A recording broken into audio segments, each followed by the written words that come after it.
like now, if you give one kid everything and don't get the other kid nothing, he gonna have contempt against that kid.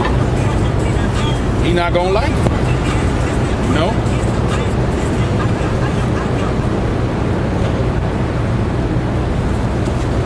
This is verse 7. And these are the days of the years of Abraham's life, which he lived 115 years. So it's like 175.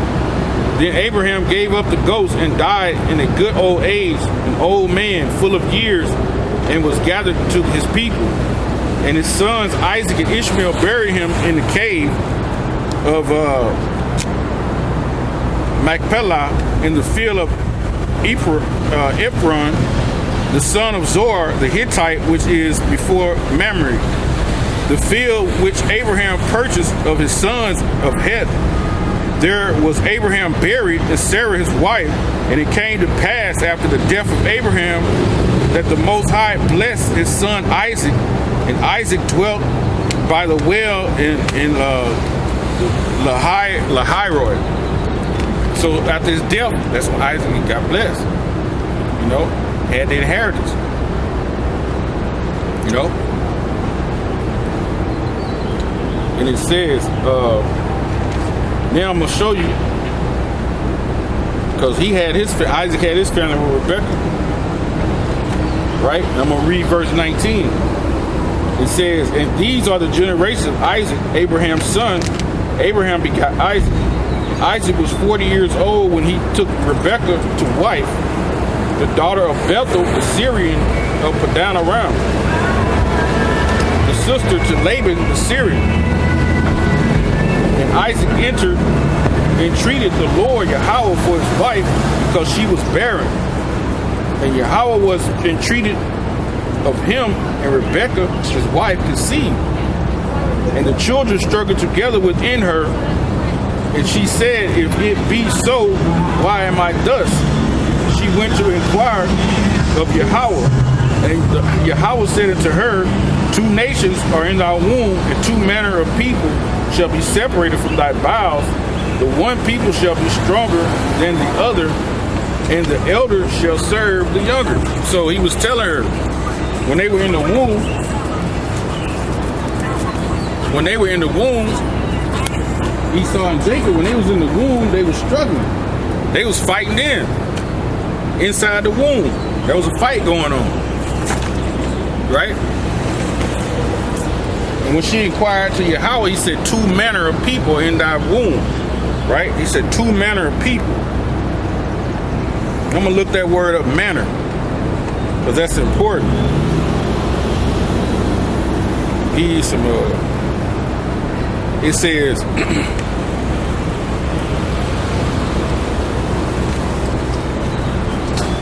2 manner of people. Hebrews 81:47.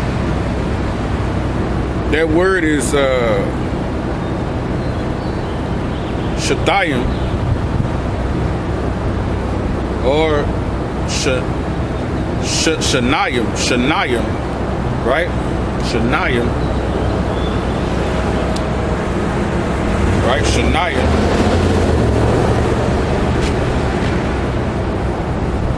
I'm gonna go to the root. Wait a minute. Shanayim.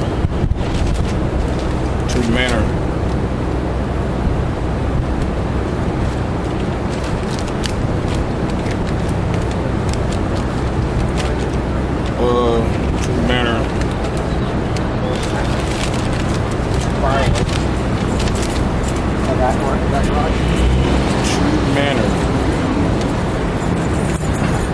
That's saying there's two different people. But when you go into that word manner,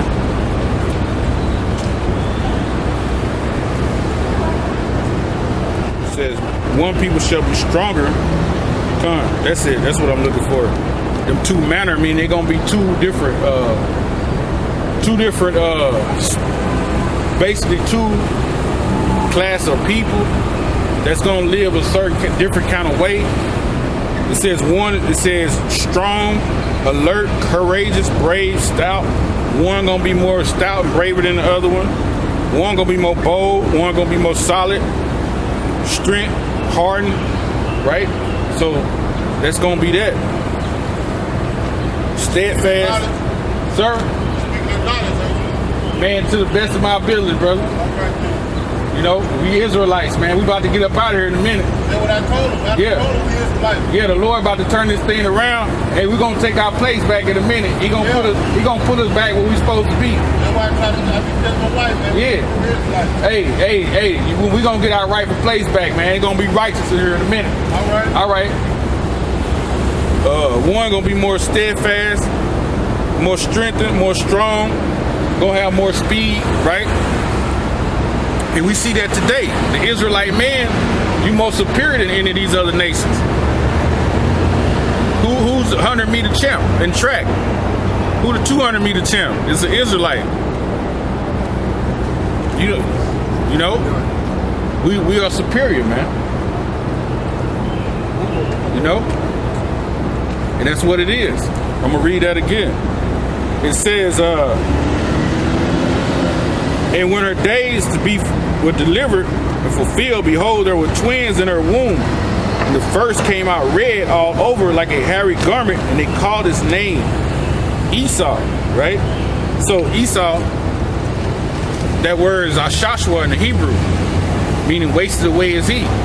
When he came out, Isaac them seen him, they say he looked like the hairy garments, because they used to dye the garments with the goat skins red back in the day. So they was like, wow, Shashua, you know, he had no pigment, because everybody back then were brown and darker shades of brown, and back in that time. So when Esau came out, he came out red, man. But that was the Lord showing you, hey, this is the wicked.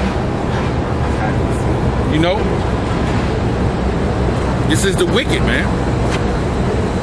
You know, and it says, and after that came his brother out, and his hand took hold of the heel of Esau. So when Jacob came out, right, when you see this right here, he said what? He took hold of the hand, the heel of Esau. Right? Which means that's symbolic of what? We're going to pull him down from his power structure. Through certain courses of time, we have pulled him down from his power structure, but the Lord said in Genesis that he would break the yoke from his brother. So he comes back. You know? Shalom, he comes back, you know?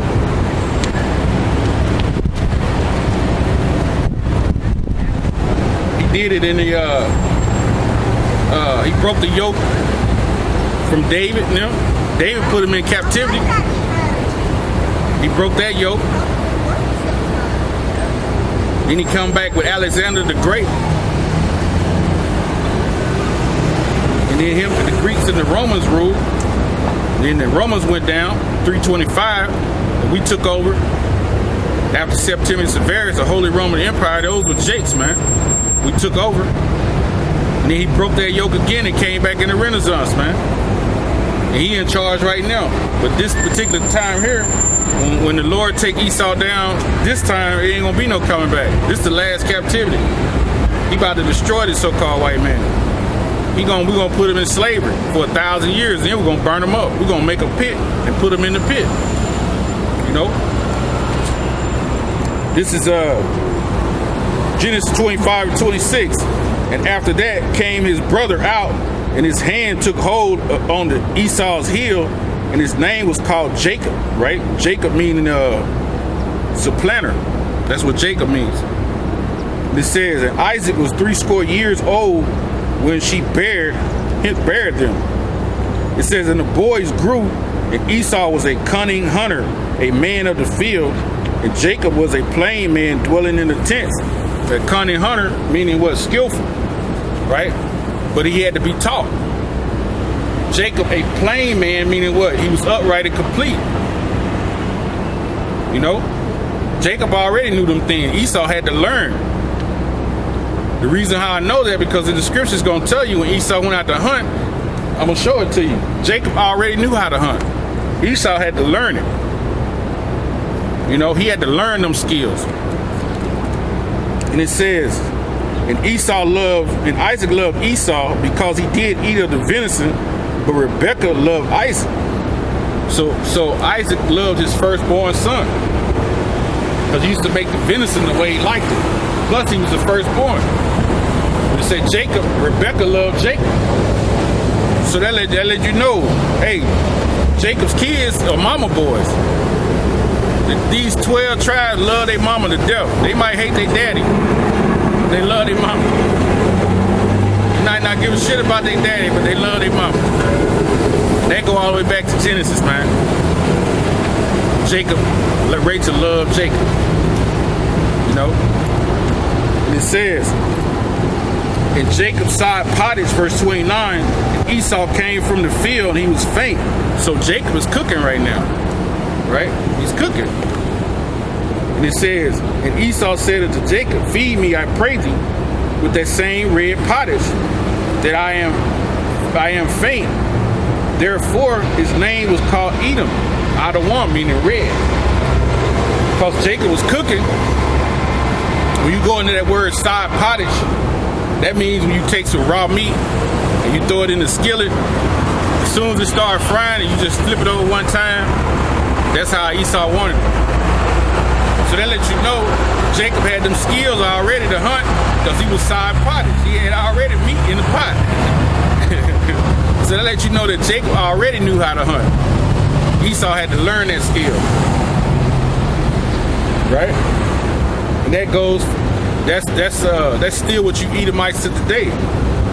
You know, that's an indicator too. You go to a restaurant, just look around, you'll see them. When they cut that meat open, that meat gonna be running blood and they gonna be eating, man. That's one of their characteristics, man. Edomites, they eat raw meat.